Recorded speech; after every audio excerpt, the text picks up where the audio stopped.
नमस्कार प्यारे बच्चों। आज दिनांक 17 जुलाई वर्ष 2021, 10th standard science science one.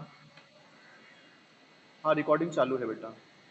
Science one first chapter गुरुत्वाकर्षण हम लोग कर रहे हैं। आप लोग थोड़ा टाइम पे आया करो बेटा। गूगल मीट है। गुरुत्वाकर्षण में कहाँ तक पहुंचे थे हम लोग, किताब में देख लेते हैं।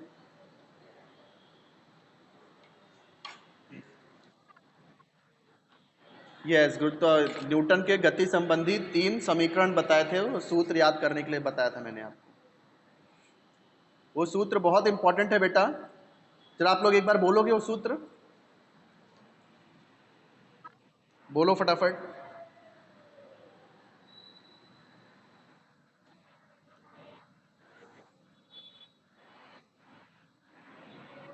हाँ,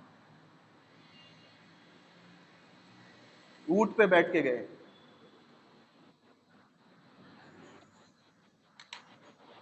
हाँ हाँ, दोनों ने ऐस किया, 2AS है, दोनों ने, है ना।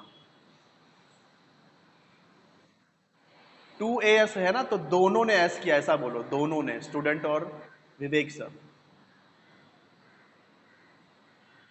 तो इसको फार्मूला कैसे बनाओगे, इसका, इस स्टोरी का फार्मूला कैसे बनेगा?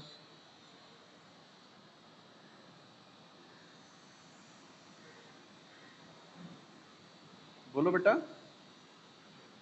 विवेक सर अम्ब्रेला लेके गए, अटक गए, इसका फार्मूला बना के बताओ इसका।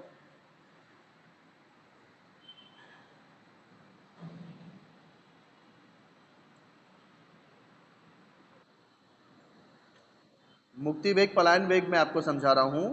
मैं आपको ये बता रहा हूं कि कोई चीज जब हम लोग ऊपर फेंकते हैं तो वो कुछ दूर तक ऊपर जाती है। कितना दूर तक ऊपर जाएगी ये इस बात पे डिपेंड करता है कि हमने कितना जोर से फेंका है उसको।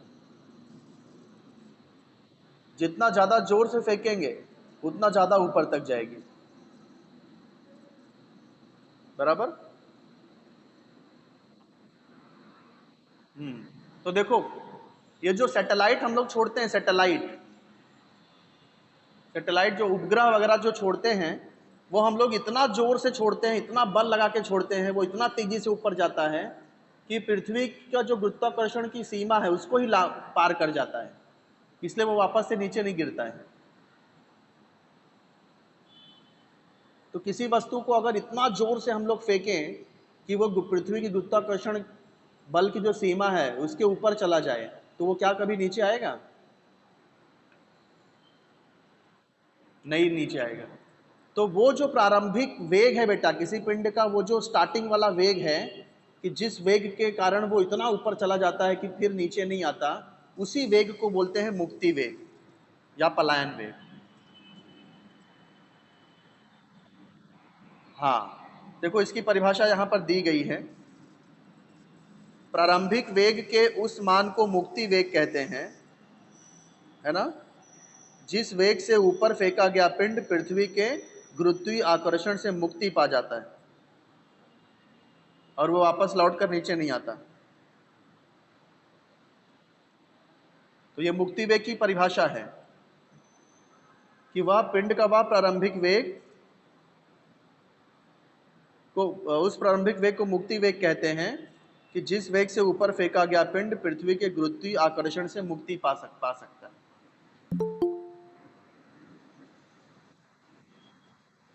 हाँ, लिखना है बेटा, यह आपको पीछे भी परिभाषा पूछी गई है, मुक्ति वेग किसे कहते हैं।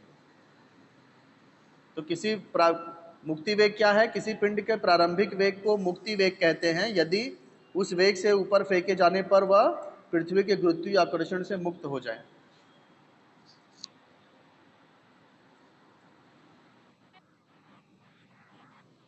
हाँ,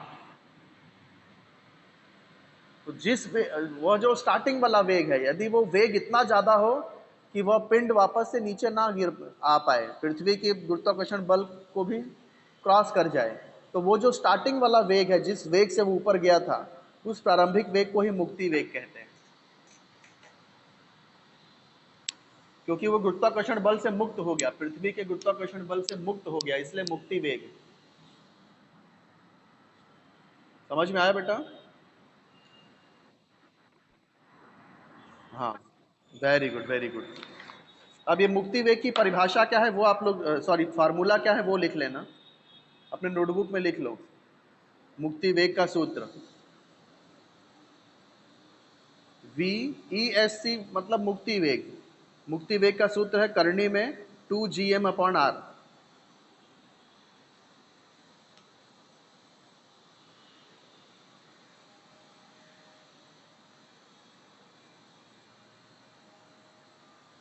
बात समझे बेटा? हाँ, तो यहाँ पर ये चैप्टर खत्म होता है। यहाँ एक उदाहरण दिया है, चंद्रमा का द्रव्यमान और त्रिज्या दी गई है और हमें चंद्रमा पर मुक्ति वेग ज्ञात करना है। तो यही फार्मूला जो मैंने अभी आपको बताया, यही फार्मूला यहाँ लगाना है। जी का मान डाल दिया, एम एम यानी चंद्रमा का द्रव्यमान डाल दिया, त्रिज्या डाल दी। तो इसको हल करेंगे तो ये जो आंसर आएगा ये चंद्रमा का मुक्ति वेग है। मतलब चंद्रमा पर अगर किसी पिंड को इस वेग से फेंका जाए तो वह चंद्रमा के गुरुत्वाकर्षण बल से मुक्त हो जाएगा।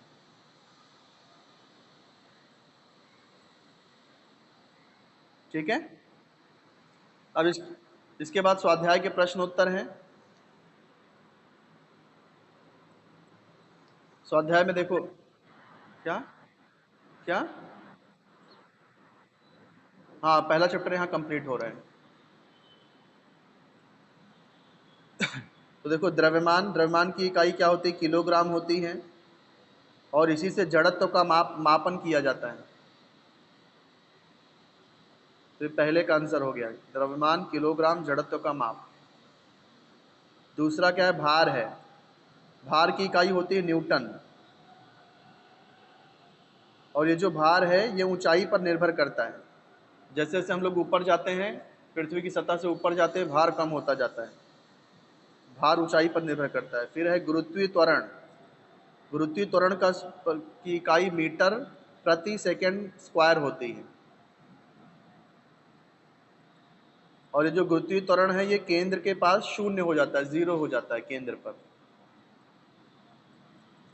फिर है गुरुत्वीय स्थिरांक। गुरुत्वीय स्थिरांक की इकाई क्या है? न्यूटन मीटर स्क्वायर पर केजी स्क्वायर।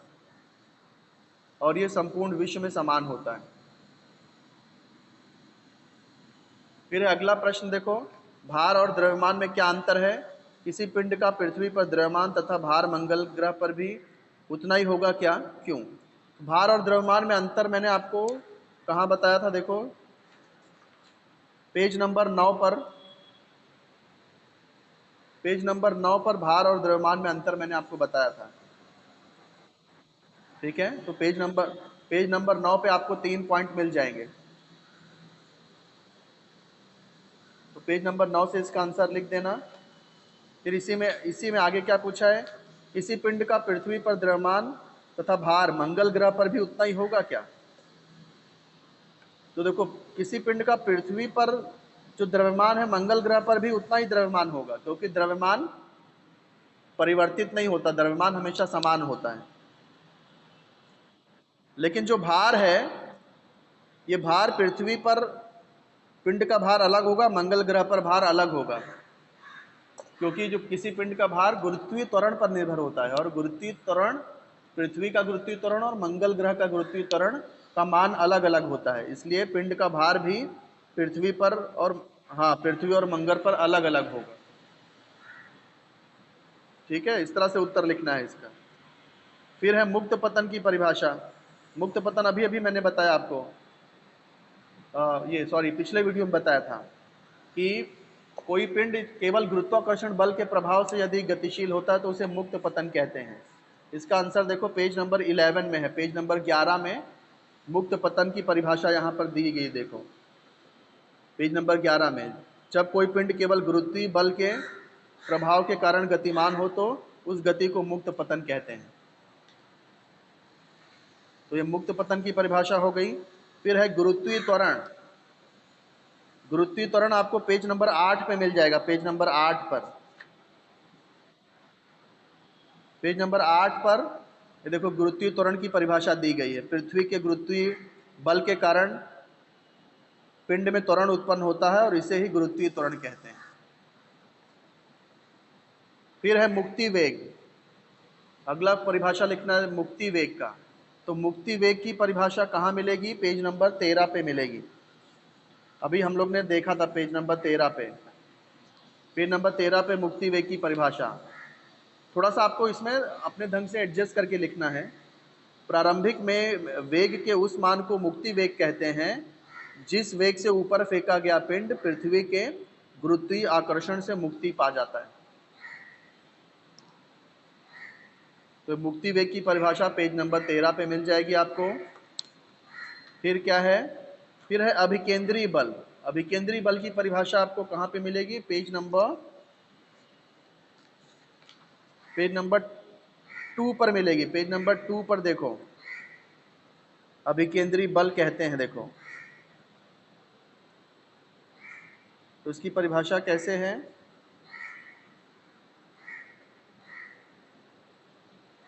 एक सेकेंड। किसी वृत्ताकार कक्षा में घूमने वाले किसी पिंड पर वृत्त के केंद्र की दिशा में बल प्रयुक्त होता है, इस बल को अभिकेंद्रीय बल कहते हैं। तो ये पेज नंबर 2 पर आपको ये अभिकेंद्रीय बल की परिभाषा मिल जाएगी। हाँ, ये वीडियो मैं रिकॉर्ड कर रहा हूँ और ग्रुप में भेजूंगा। वीडियो देख के आप लोग आंसर लिख लेना। फिर क्या है? केपलर के 3 नियम लिखना है और स्पष्ट करना है कि उन नियमों के कारण न्यूटन को अपना गुरुत्वीय सिद्धांत प्रतिपादित करने में कैसे मदद हुई। तो केपलर के जो 3 नियम है वो आपको पेज नंबर 3 पे मिल जाएंगे। पेज केपलर के 3 नियम आपको पेज नंबर 3 पे मिल जाएंगे। पेज नंबर 3 पे देखो, केपलर का पहला नियम, केपलर का दूसरा नियम, केपलर का तीसरा नियम कहाँ पे मिलेगा? पेज नंबर 3 पे मिलेगा। फिर आगे पूछा था, आगे इसी में क्वेश्चन का जो अगला भाग है वो आपको पेज नंबर 5 पे मिल जाएगा कि न्यूटन ने उसे किस प्रकार से सिद्ध किया था। तो पेज नंबर 5 पे आपको ये लिखना, देखो पहला फार्मूला आपको ये लिखना है F is equal to mv² r। फिर दूसरा फार्मूला आपको ये लिखना है वेग बराबर तय की गई दूरी बटे समय। फिर ये तीसरा स्टेप है, ये आपका चौथा स्टेप, ये पांचवा स्टेप, छठवां स्टेप, सातवां स्टेप, ये आपका आठवां स्टेप, फिर ये रहा आपका 9वां स्टेप और ये लास्ट का 10वां स्टेप। ठीक है? हाँ, ये आपका आंसर हो गया आपका ई। इसमें पूरा आंसर हो गया केपलर के 3 नियम और न्यूटन को अपना गुरुत्व सिद्धांत प्रतिपादित करने में कैसे मदद हुई। फिलहाल यहाँ तक आप लोग लिख के रखो बेटा, अब मेरा अगला लेक्चर भी है दूसरे क्लास में, यहाँ तक पूरा करके रखो। इसके बाद जो क्वेश्चंस हैं, इसके बाद के जो क्वेश्चंस हैं वो अगले वीडियो में मैं आपको हल करके बताऊंगा। ठीक है? ठीक है, तो आपका यही होमवर्क रहा। कितने लोगों ने लेक्चर अटेंड किया? अभी लेफ्ट मत हो बेटा आप लोग, तो देख लो आज का लेक्चर कितने लोगों ने अटेंड किया।